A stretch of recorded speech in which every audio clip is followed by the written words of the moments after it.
Good evening, I'm Ian Hannamansing. Tonight, division in the U.S. turns fatal again.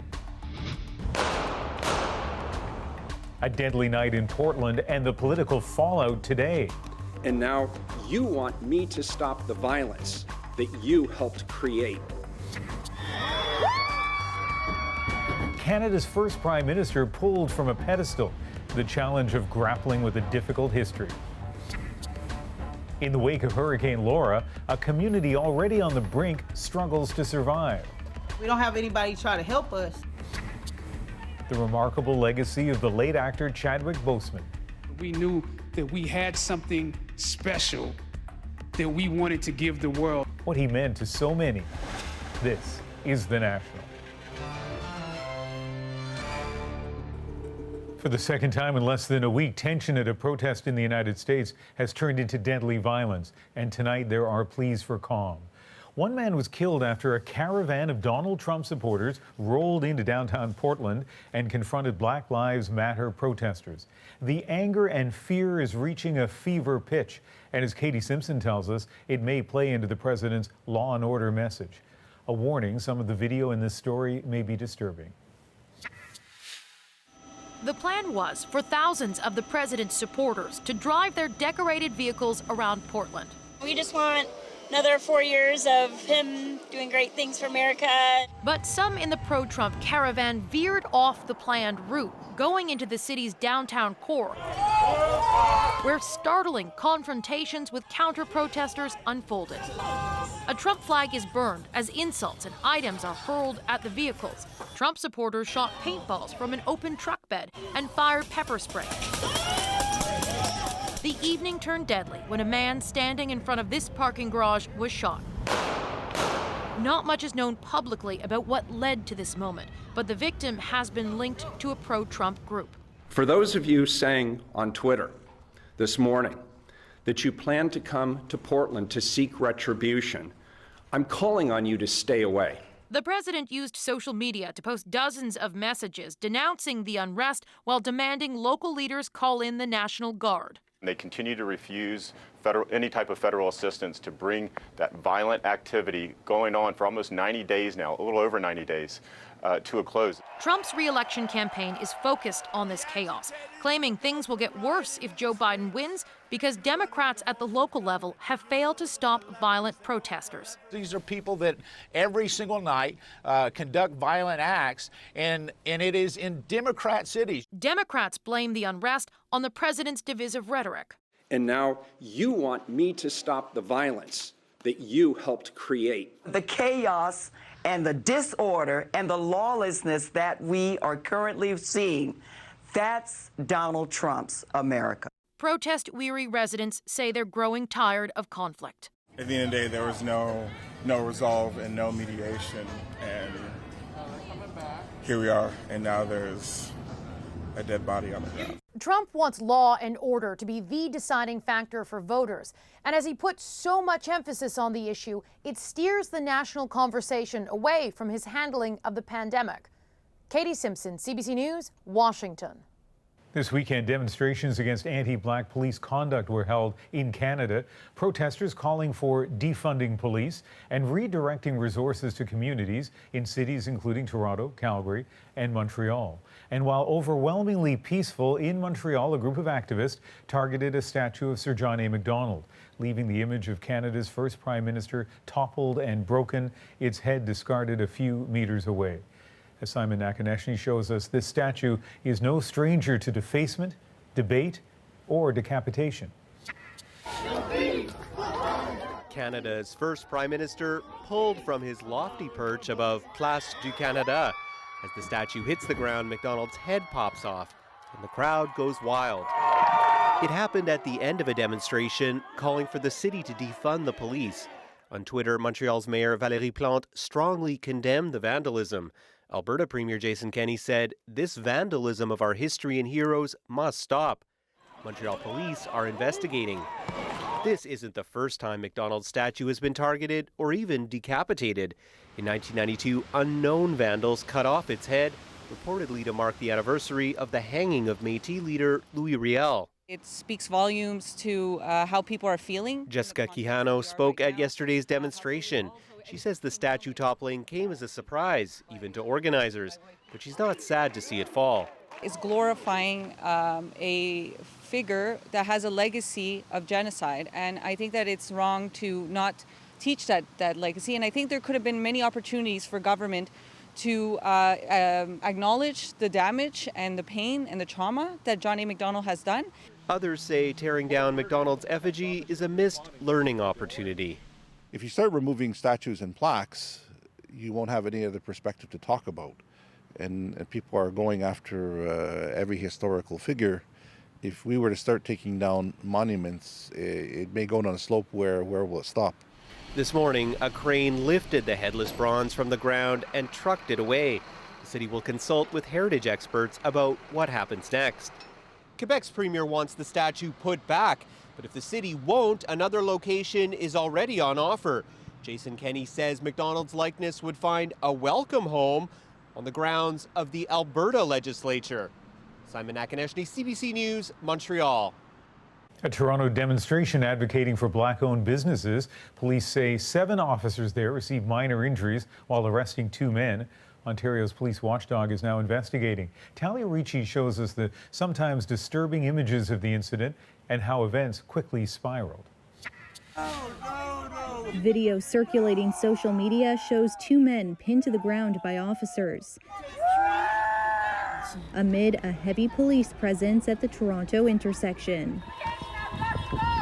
A sudden end to a march in support of keeping black-owned businesses in a changing neighborhood. The rally was meant to be a peaceful protest here up Eglinton West, starting just a few blocks behind me and ending just up ahead at the traffic lights. But police say that things took a turn when a man started jumping on top of a vehicle on the road. Officers that were assisting with the march approached the man. Here's what they say happened next. At that point in time, the individual became upset. Those officers in turn arrested that individual. During this arrest, there was another individual that began striking officers with a jacket or an object, and that individual was arrested also. Jamila Reeves, one of the march's organizers, says the 2 men were not members of their group. They had joined the march peacefully until an apparent mental health episode led to the altercation and arrests. His head was on my lap while me and other people were trying to console him. We ended up being able to calm him down for a brief moment until paramedics arrived. Reeves and other marchers are questioning the number of officers that responded and their use of force. On the same day, protests took place across the country, calling for the defunding of police. Anytime that there's a protest, we're there to assist, but when there was an altercation that involved the officers, additional officers were there to assist. Toronto police initially described the crowd as hostile, but they backed away from that today. The word Reeves used was anxious. She hopes the incident doesn't overshadow their message. Talia Ricci, CBC News, Toronto. Tension between police and people of color has had an impact on professional sports. This week, NBA players leading a boycott of games in solidarity with protest against deadly police violence. And now, as those games resume, Chris Glover shows us the calls for change remain strong. And Siakam with a slam dunk. Back fighting on the court, Toronto Raptors remain committed to fighting injustice too. It's the same system who's killing a lot of black people here in the United States. The same system is out there, killing my people in Africa, back in Africa. It's been a summer of uprising, most recently after the police shooting of Jacob Blake. Starting Wednesday, pro basketball canceled games in support of protesters. It was a lot different in 1992, when the officers who beat Rodney King were acquitted and that city burned with outrage. Not only did the LA Lakers keep playing, they moved the game to avoid the protests. And they still played their game, right? So like even in one of what we think of as one of the most modern examples of police brutality, the sports world continued on. Sports historian Derek White says the last time pro athletes spoke out like this was during the civil rights movement of the 60s. So whether they like it or not, people must understand that the American Negro today is determined. Starting last Wednesday, pro basketball, soccer, and baseball all shelved games. A day later, the NHL followed suit, too late, according to some. This is an opportunity to say, look, this is, this may not be affect our fans and our league in the same kinds of ways, but this is an American problem. And so they missed an opportunity.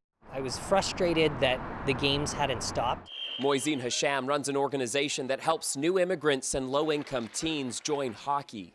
We are trying to get more kids to feel socially included in their new country through what we consider Canada's game.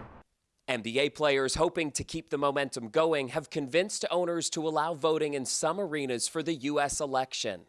A lot of people don't understand the importance of voting, and we're just trying to raise the awareness of voting and making sure that some things could change. A generation of pro athletes determined never to be sidelined again. Chris Glover, CBC News, Toronto. Tributes are still pouring in for the star of the movie Black Panther, Chadwick Boseman, who died of cancer on Friday. Among those sharing thoughts, a basketball legend and the actor's old high school basketball coach. It actually felt like we finally had our black superhero, and nobody can touch us. When you saw him, when he could light up a room, and it was a Hollywood smile. Despite his global star power, Boseman led a quiet, private life, never publicly revealing his illness. Briar Stewart takes a closer look at the artist, the man, and the role model. When Chadwick Boseman took on the role of the Black Panther, he had already played American icons like Jackie Robinson and James Brown. But as King T'Challa, he became a blockbuster superhero who recognized the importance of the role and his growing platform. I think there's a thirst for these images. There's a thirst for a black superhero.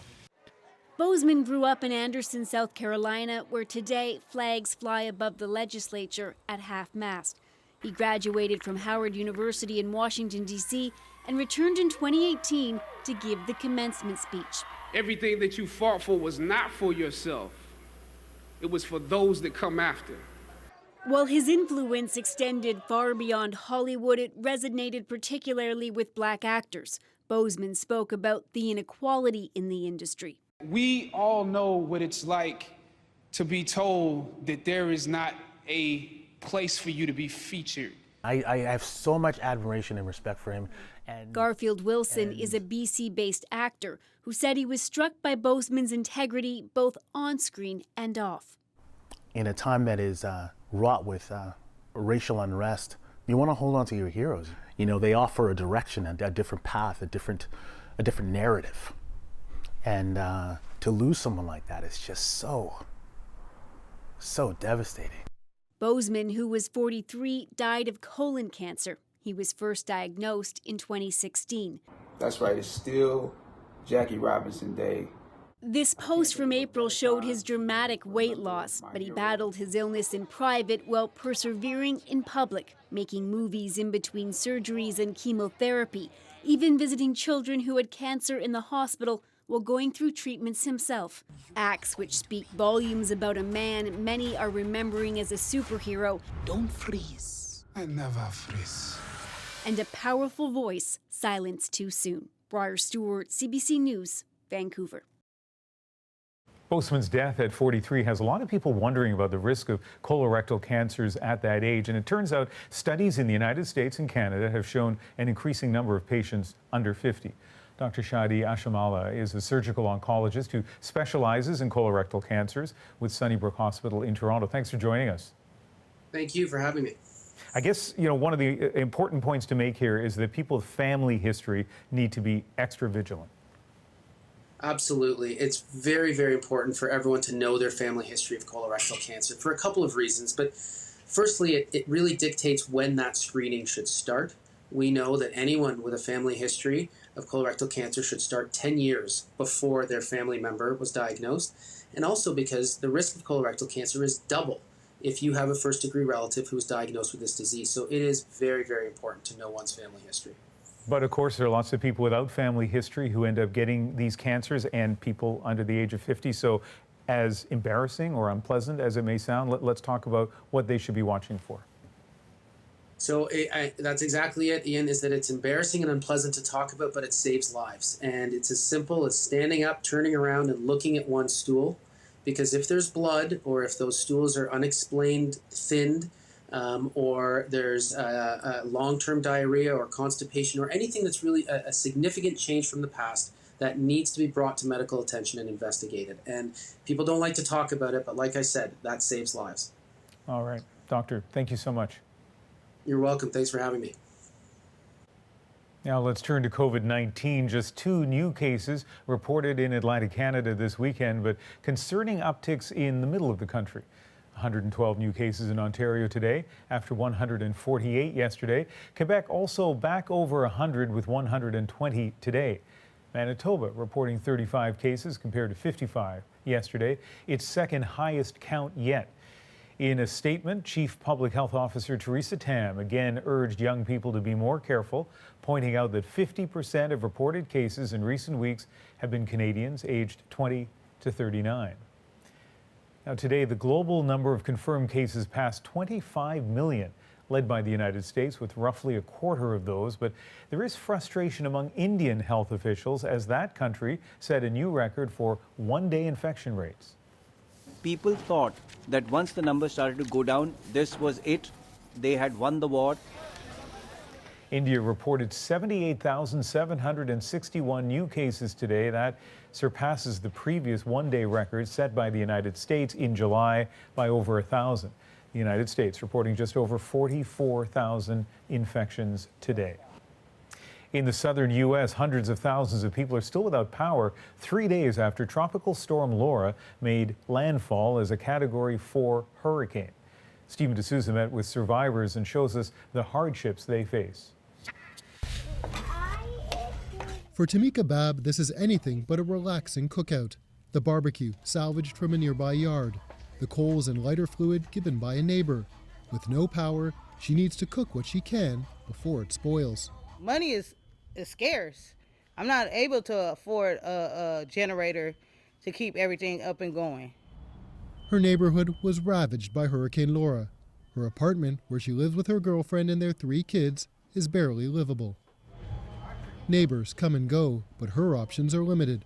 She's out of work, she has asthma, so in a pandemic, shelters aren't an option. They've applied for aid, but it's a slow and difficult process. We don't have anybody try to help us. They tell us to go to these shelters, but how can we get there if we don't have a vehicle? How can we get anywhere if we don't have a vehicle? I didn't expect it to be like this. Across town, Farah Higginbotham struggles to get by on Social Security checks. Everybody's being asked to leave, but we don't have nowhere to go, you know? And so we're just trying to make it the best that we can. Aid groups have delivered food and supplies, so that and faith keep her going. If it wasn't for God, I wouldn't be this happy. Lake Charles took the brunt of the hurricane's force. Median income here is just $22,000. 1 in 5 live below the poverty line. The scale of the recovery and cleanup effort here is immense, and officials are warning that power and water may not be restored for weeks. This Walmart parking lot has become a lifeline, with aid groups and regular folks handing out water, food, and supplies. Studies show recovery efforts aren't always equitable, and disasters amplify existing inequalities. Tamika says she saw that firsthand when she and some neighbors went out after curfew looking for food. And a police officer told us to go back home. One of the guys said, "What home? I don't even have a home." He said, "I don't care." Even in a disaster like Even in a disaster like that, and that's not right. It's not right. Right now, though, she can't focus on that when there's the simple matter of feeding her family. For them to survive, if I have to starve and they eat, I'm gonna make sure they eat. Just one obstacle on a road to recovery littered with them. Stephen D'Souza, CBC News, Lake Charles, Louisiana. This is a back-to-school season like no other. With all the back-to-school stuff, there were masks, sanitizers, face shields, and like kid versions of all of those. Ahead tonight, the new reality for parents and students. And learning how to save a life during a pandemic. The new lesson plan for first aid. If it was you, you would hope somebody would help you to do that.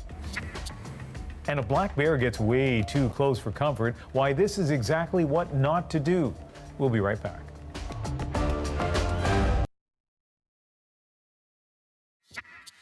He's failed to protect us. He's failed to protect America. No one will be safe in Biden's America. 2 weeks of two very different conventions have come to an end. With just over 2 months to the U.S. presidential election, the countdown is on to get out the vote. While Joe Biden's campaign remains largely virtual, Donald Trump is holding rallies and using the presidency directly in his re-election effort. Americans living in Canada could be a potent group of voters. As Jamie Strachan explains, the challenge is bringing those votes in. You know, turnout is the key in elections that are going to be close, and I think this one will be. Democratic organizer Tim Ellis says the old election cliche that every vote counts has never been more true, including those of eligible American voters living in Canada. We also know there's somewhere between 650,000 and 1 million Americans living in Canada. That's a big number of voters, potential voters. We know that we can be the margin of difference in a lot of different elections in America. Ellis is helping the Democrats Abroad organization. Through COVID, nearly all outreach is digital. The cornerstone of our efforts is getting people to go to votefromabroad.org. The nonpartisan website explains exactly what voters need to do to request a ballot and cast their vote.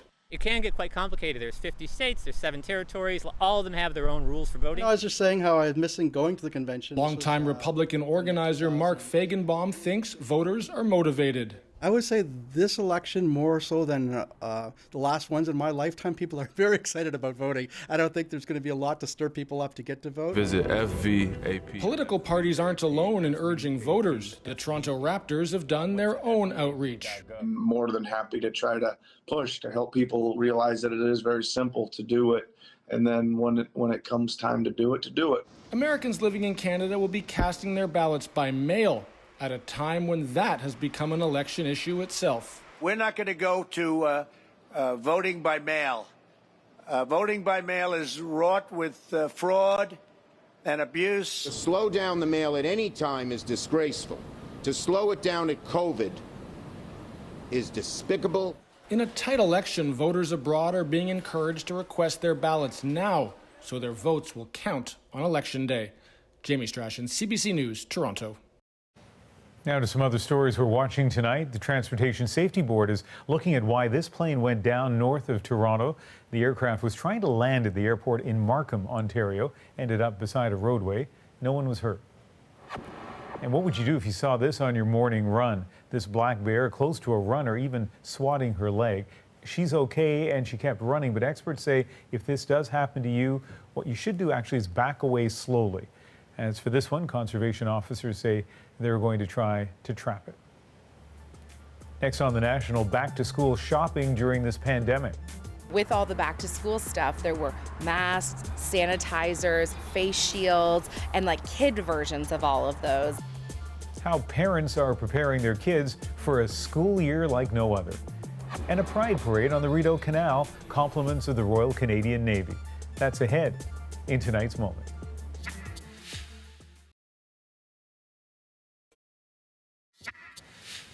For some Canadian kids, the pandemic has provided months of leisure. For parents, it's been a little more stressful. With the return to school getting closer, Peter Armstrong looks at how families are coping and entrepreneurs are helping. It's a pretty idyllic summer at the Martin household. We've actually really just settled into such a nice groove. The kids will tell you summer technically started during March break, but they know this isn't going to last. Their first day at school now lurks just around the corner. So feeling good. I'm excited to see my friends. I'm nervous. Mom's nervous too, and all the usual anxieties of getting the kids ready for back to school is now compounded by the weird new realities of a pandemic. With all the back to school stuff, there were masks, sanitizers, face shields, and like kid versions of all of those. And it's almost a little sad, you know, to see how these kids, like it's not normal. These ones here are back to school masks for kids. Marcus Fraser usually makes high-end clothing for retailers across the country. Now he's pivoted his entire business, fabricating surgical gowns and masks. Just fun little rainbows, clouds, Pizza. What kid doesn't love pizza? Fraser's own kids don't like masks much, so he tried to find a way to make them more fun. We recognized early that, kids are going to be a big issue here. We made it fun for our kids, starting with an emoji collection, and it got so much attention, so we just started spinning it off into prints. Every little thing that can lighten kids' moods adds up. Doctors say social distancing and masks work, but remember, kids' anxiety levels matter too. Let's keep talking about it and recognizing that this is uncharted territory for all of us. And I think it's okay as parents for us to also be honest about the fact that this is causing a lot of us anxiety. That notion resonates in Martin's backyard. They're telling the kids what's happening with the pandemic and why school will be different, and just trying to be honest about the risks. I don't need to wear a mask, but my mom wants me to be safe. But right now, they're trying to make the most of these final days together this summer. I feel like the days are kind of numbered before we go back to school now, and I'm just trying to soak it all up with the kids. Peter Armstrong, CBC News, Toronto. Stepping in to try to save someone's life is stressful enough, never mind during a pandemic. First aid training courses are starting up again, but COVID-19 has changed how those classes look and what's being taught. Susanna De Silva explains. So that's the pool noodle arm. Pool noodles with a new, potentially life-saving job. We have a low joint, so there's an elbow. Called into service to help train people in first aid, with classroom partners no longer allowed and training groups unable to afford more full-body mannequins. It's not going to look pretty, it's not going to look like super real life, but it's going to get the job done. Objective is going to be met. Classes now also have fewer students, online components, and in the COVID world, even some of the basic ABCs have changed. So instead of using all your senses, we're probably now have to just rely more on our visual senses, right? So do we see that chest up and moving up and down? Mouth to mouth on a stranger isn't recommended, but even with chest compressions only, there are new concerns and different approaches. We're asking if you have something, a tissue, piece of paper towel, any type of cloth, just cover their face. There are some recent studies that might suggest there is limited respiratory vapor. But St. John Ambulance's team of medical experts decided not to recommend that. We felt it would be a detriment to the recovery of the casualty, right? If they are, starting to breathe on their own, or if they are gasping, the extra barrier between them and the air is not healthy for their recovery. Some of these students are upgrading their skills to be first aid attendants at their workplaces, happy to be getting their training with COVID in mind. That will probably sort of put any sort of fears that I might have, allay those to one side, so that I felt a bit more proactive if a situation did arise out on the street. Turn to page 26. And experts say employers need to make sure those designated at work to administer first aid review updated guidelines, and in BC, for example, meet new requirements for additional PPE in first aid kits.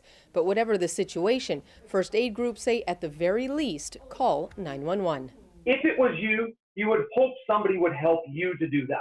So please, at least do something for them. So this patient... Keeping in mind the safety of the person trying to help comes first.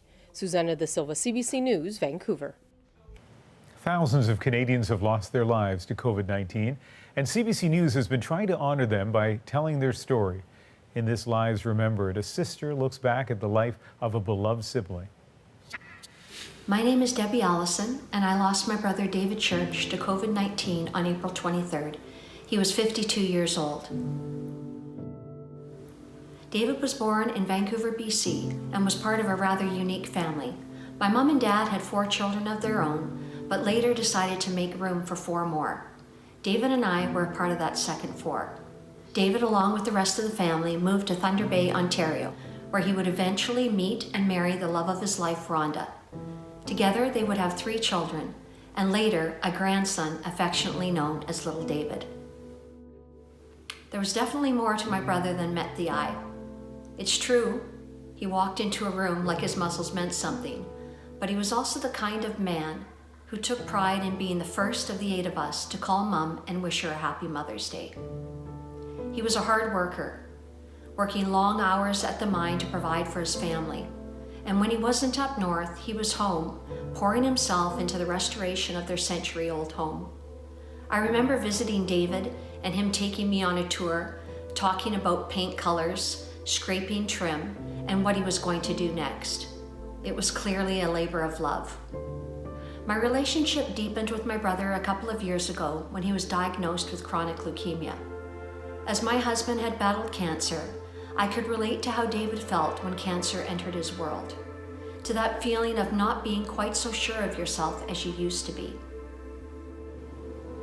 My only regret was that I couldn't be there to hug his wife and his children, to look them in the eye and tell them that I was sorry for their loss. Other than that, at the end, I have no regrets. My brother knew I loved him, and I knew he loved me. We've gathered many more stories of loved ones from families and friends online. You can find them at cbc.ca/remembered. Time for a quick break. When we come back, a new approach to treating addiction. Should we be giving heroin to heroin addicts? Shouldn't they quit? A controversial project treating addiction and saving lives.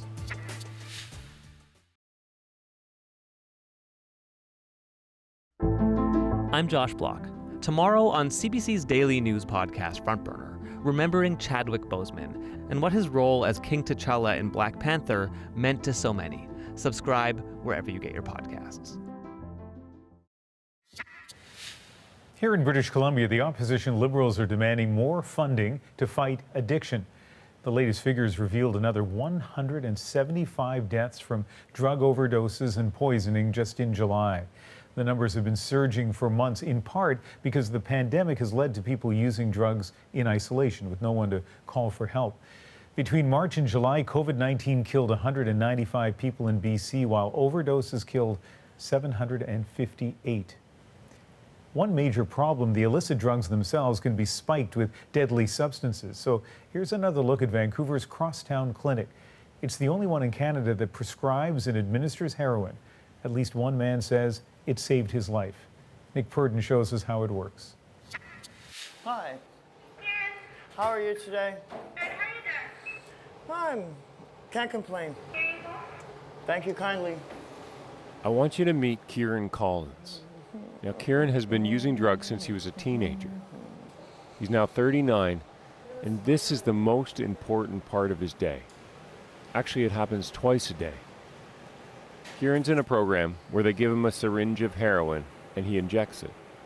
It's just enough so that he doesn't get sick or go into withdrawal. It's not like this problem just goes away. I'm lucky to be alive. Thank you kindly. You guys have an excellent day. Thank you very much. So did you get your shot? Oh, gravy. Kieran is one of 140 people who get their heroin at the Crosstown Clinic in Vancouver. For all of them, other treatments like methadone haven't worked. Now, the idea here is as controversial as it is simple.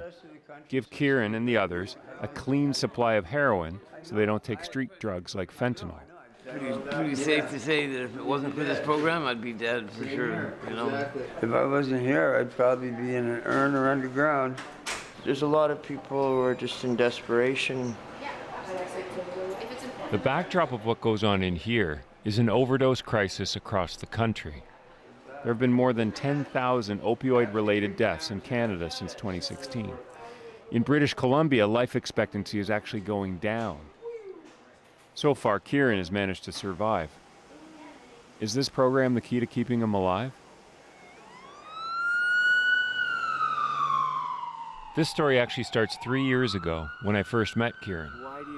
Back in 2016, he had a $100 a day heroin habit. And Kieran told me what it took for him to feed it. Well, I wake up, you got addiction, your monster to feed, and you go out. I go out and I, whatever I have to do. You said to feed the monster or whatever. What is that? Why do you call it that? Well, that's what it makes you become. You're doing things you don't really want to do, that you weren't raised to do, that you know are wrong, but you get accustomed to having to feed this. Doesn't get any better. Back then, Kieran knew about the heroin program. In fact, he was desperate to have a spot. Every chance he got, he met with the guy who could get him in, but there was never an opening. And for Kieran, the clock was ticking. The time goes by so fast. Days turn into weeks, weeks turn into months, and before you know it, you start and 20 years have gone by. If things don't change for you, what's going to happen? Oh, I'll be dead in not long. I've overdosed a couple dozen times. I can't just keep relying on luck. One of these times I'm gonna I won't come out of it. What's it like to say that? That doesn't feel good. That's not the way I'd like to go. Ever. Especially how that would make my family feel.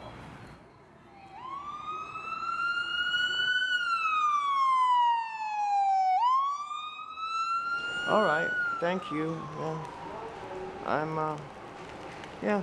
I'll be on my way and... Eventually, Kieran's persistence paid off, and 2 years ago, he got a spot in the program. This is Kieran today. I wonder how much his life has changed now that he gets his heroin from the clinic.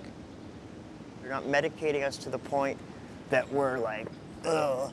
They just give us enough so that we're functionable, we're not a mess, and so we can feel what it is to have a chance at being human again. What do you mean by that?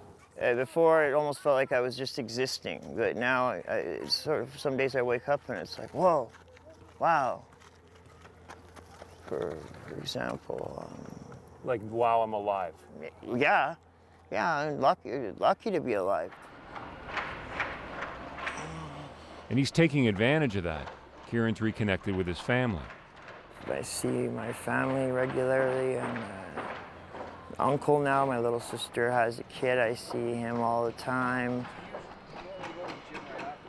Right now, Kieran is on his way to meet his dad, Wayne Collins. We have to, take this guy.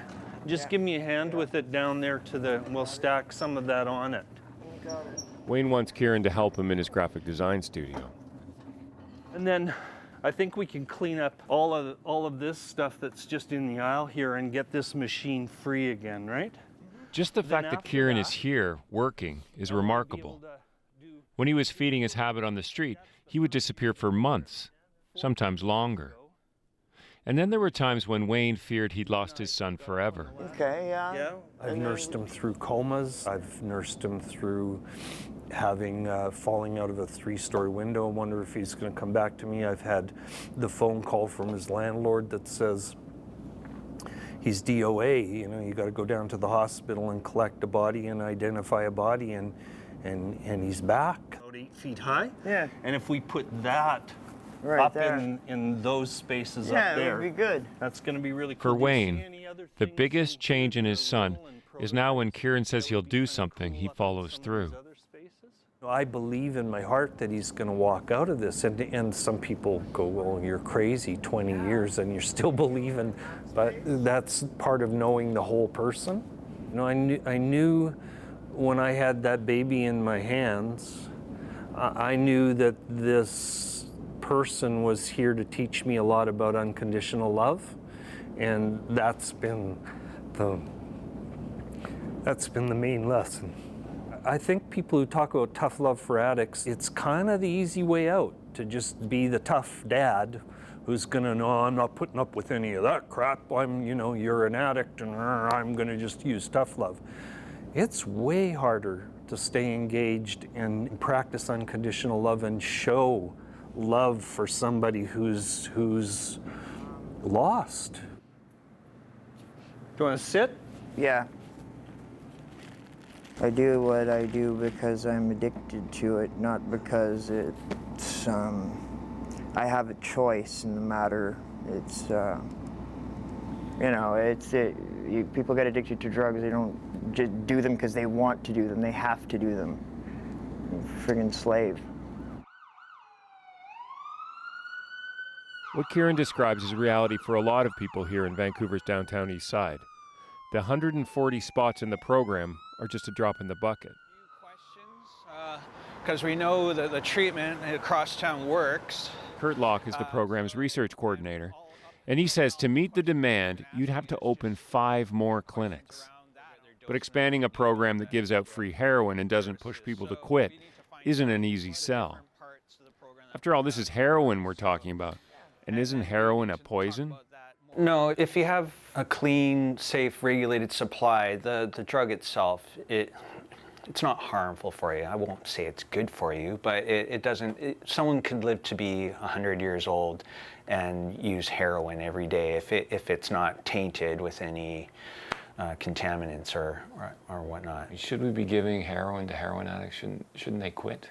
The reason we provide heroin for people and why we don't just expect them to quit is because that simply doesn't work. We've tried that for the past many decades. Why don't we just put people in treatment? Well, we have done that. Why don't we just put them in jail? Well, we have done that, but the problem still exists. So why don't we instead focus on building people's quality of life, keeping people healthy. And now you have them there in a healthcare setting, and now the real work begins. I'm just gonna go ask her if I can take her, buy her dinner. There you go. She's a very pretty girl. In Kieran's case, the clinic helped him get a place to live. As for his heroin, that cost $27,000 a year. But Kurt argues that that's actually cheap. He says if Kieran was getting his drugs on the street, society would pay twice as much through crime and hospital visits. And how do you put a price tag on people dying? You know, I run into a friend of mine's mom and I was there when he overdosed and died, and she always just kind of stops me, and she's mad because she lost her son, and sure. I think she kind of blames me. The reality is people are dying all around Kieran, every day. But only now that his drugs are supplied to him can he see himself leaving that world behind. And that's something he's eager to share with Kurt. And you get to, stable dose and then lesser and lesser of a dose, and in time hopefully get myself off of it and find ways of keeping myself busy. So you see yourself at some point not using the clinic anymore? I like the idea that I told the doctor when I got back on it that I wouldn't waste his time, and that one day I wasn't going to die a statistic, that I'd like to actually know what it would feel like to be able to live without having a vice of putting narcotics in my body every day. I'd like to know what it feels like, and when I leave this world, I'd like to be in a clear mindset. Things are just a lot more stable, and I needed that. Now I'm figuring out what I want to do, and it feels good to have some sense of direction. Nick Purdon, CBC News, Vancouver. You see the statistics on drug use and overdoses, and it's nice to hear the story of the person behind that. And we actually have an update on Kieran. He continues to use the clinic and says he's doing well. We'll be right back. The Moment is next.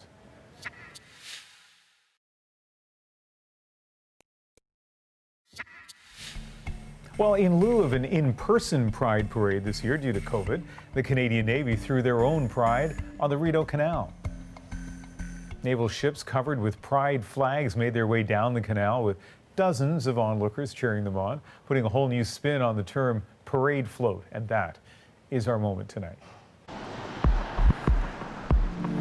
It's a really great turnout. The weather is perfect. It's great to see so many come out to support, and I think it shows a desire by the larger community to celebrate Pride and to show their support, even if they're not necessarily members of LGBTQ. Very excited, very happy that this is happening. We're both a bit emotional because yes, it's a very small event, but it's like we've never been to a Pride event before. It's at least an event.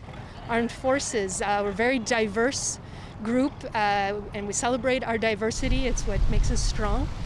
And we have a number of members here at the unit who identify as LGBTQ. You know, I'm fascinated by sort of the big theme of how people are trying to be innovative during this time of COVID. And I mean, Vancouver was so different this summer, not having the Pride Parade. It energizes the city for a few days, but it is interesting to see what the Navy tried to do, or did, in fact, on the Rideau Canal. That's the National for August 30th. Good night.